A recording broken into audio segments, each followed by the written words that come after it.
22절부터 요한복음 3장 22절부터 30절까지 말씀입니다.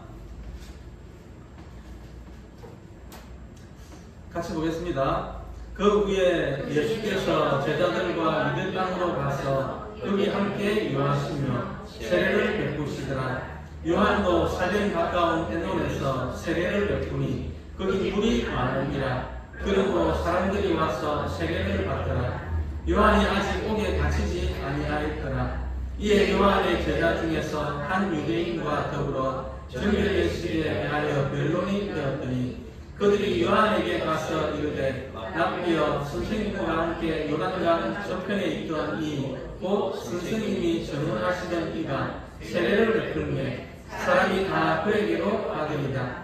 요한이 대답하여 이르되 만일 하늘에서 주신 바 아니면 사람이 아무것도 받을 수 없느니라. 내가 말한 바 나는 그리스도가 아니요 그의 앞에 보내심을 받은 자라고 한 것을 증언한 자는 너희니라. 신부를 취하는 자는 신랑이나 서서 신랑의 음성을 듣는 친구가 크게 기뻐하나니 나는 이러한 기쁨으로 충만하였노라.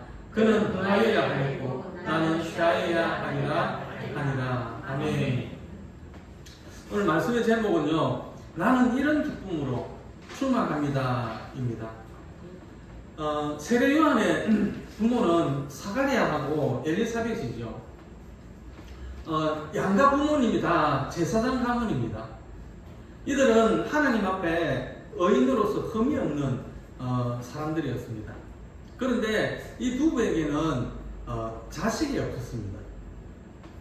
하루는 사가랴가 성전에 나가서 예배를 드리는 중에 천사가 나타나서 이렇게 이야기를 합니다. 누가복음 1장 13절 말씀인데요.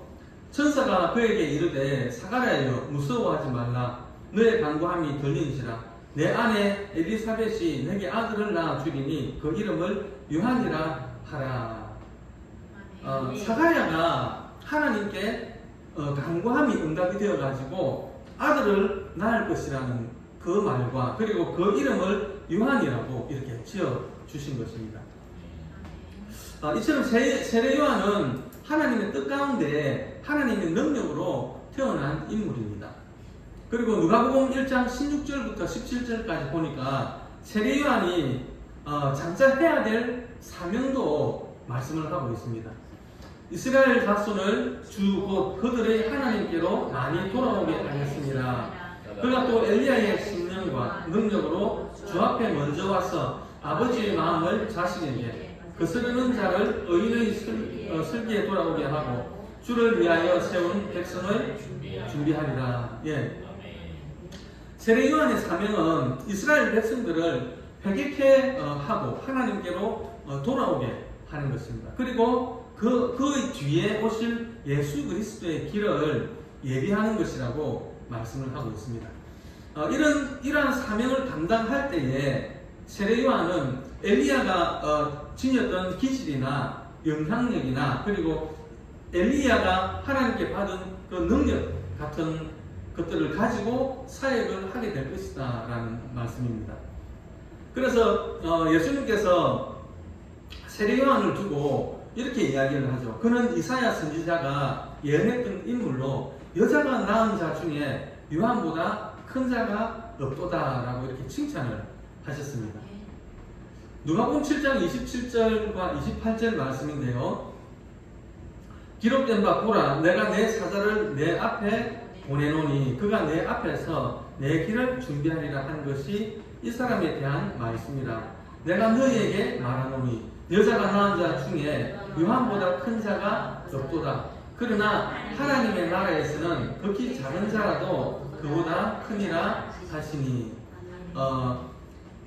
그리고 세례 요한이 사역을 시작했을 때에 많은 사람들이 그를 따릅니다. 심지어는 세례 요한이 오실 메시아가 아닌가 그렇게 생각했던 사람들도 있었다라고 말씀을 기록을 하고 있습니다. 누가복음 3장 15절 말씀인데요. 백성들이 바라고 기다림으로 모든 사람들이 요한을 혹 그리스도신가 신중에 생각하니. 그런데 요한은 세례 요한은 자신이 메시아가 아님을 분명하게 밝힙니다. 자기 뒤에 오실 예수 그리스도만이 세상을 구원하실 메시아이심을 기쁘게 증거를 했습니다. 누가복음 3장 16절과 17절 말씀인데요. 요한이 모든 사람에게 대답하여 이르되 나는 물로 너희에게 세례를 베풀거니와 나보다 능력이 많으신 이가 오시나니 나는 그의 신발끈을 풀기도 감당하지 못하겠노라. 그는 성령과 불로 너희에게 세례를 베푸실 것이요 손에 피를 들고 자기의 타작마당을 정하게 하사 알고 누워 옷간에 들이고 죽정이는 꺼지지 않는 물에 태우시리라. 세례 요한이 사람들의 눈치를 보지 않고 하나님의 말씀을 가감없이 이렇게 전하니까 수많은 사람들이 회개를 하고 세례를 받았습니다. 이러한 일로 세례 요한을 따르는 제자들은 더 많아졌습니다. 그런데 얼마 후에 세례 요한을 따르는 무리보다 예수님을 따르는 무리가 더 많아지게 됩니다. 게다가 세례 요한의 제자와 예수님의 제자 사이에 변론이 일어나는데요. 그 핵심이 뭐냐 그러면 이제 너희 선생 세례 요한의 시대는 끝났다. 이제는 예수의 시대가 되어가지고 세례 요한의 제자들도 이제는 예수를 따르는 사람들이 많아졌다라는 것입니다. 세례 요한의 그 제자들은 자기가 따르는 그 스승의 제자들이 자꾸 줄어들고 있다. 예수에게로 그 제자들이 넘어가고 있다라는 말을 들었을 때 많이 염려를 합니다. 그러나 세례 요한은 그런 것에 동요하지 않습니다. 오히려 세례 요한의 대답은 분명했습니다. 요한복음 3장 29절 말씀인데요.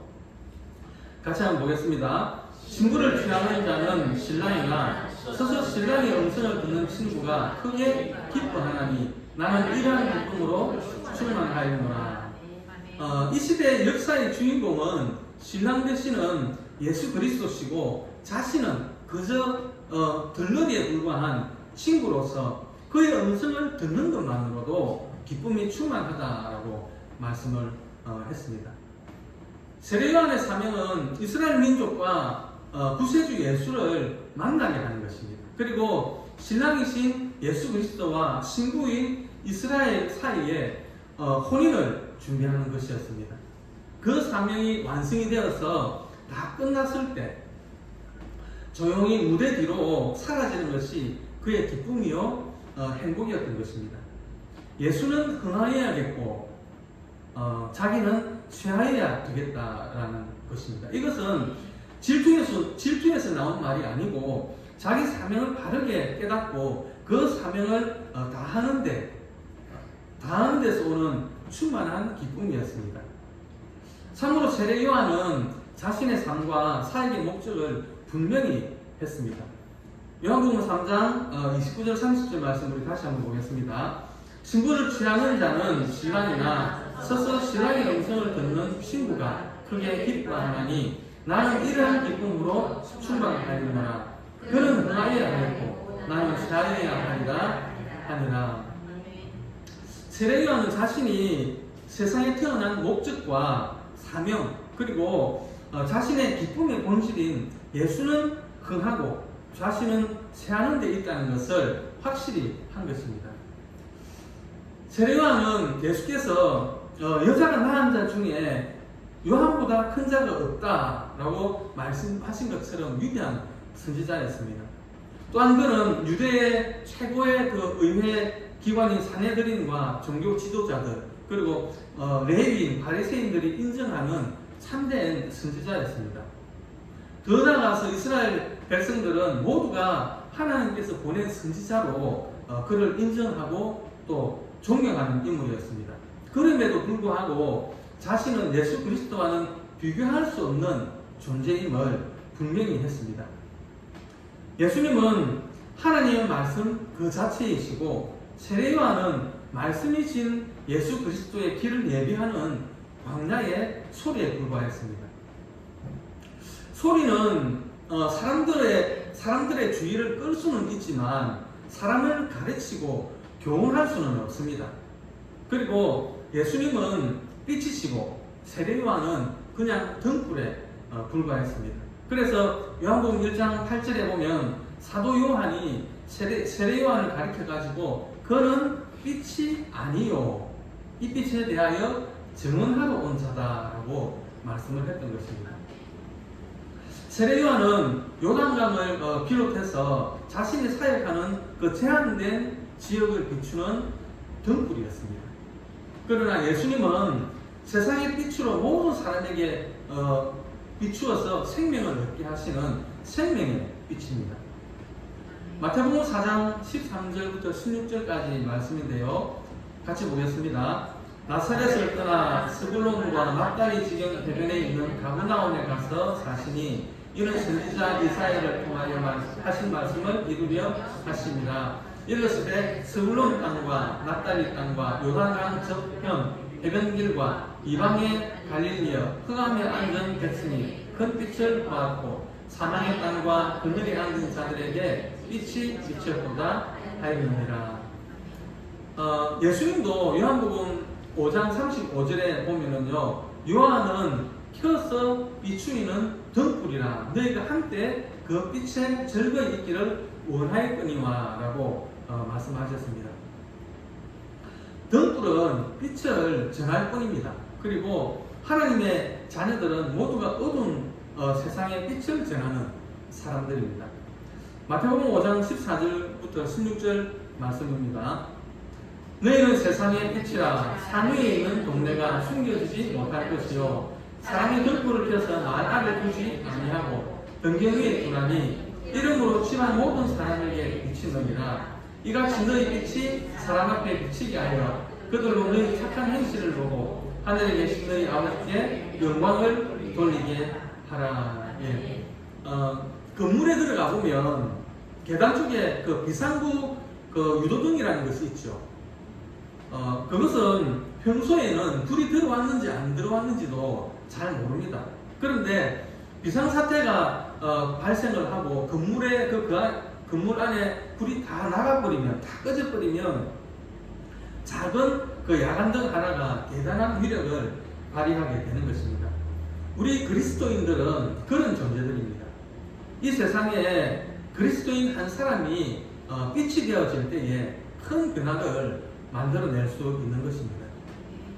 예수 그리스도는 천지 만물을 창조하신 말씀이 육신이 되어 이 땅에 오신 하나님의 아들입니다.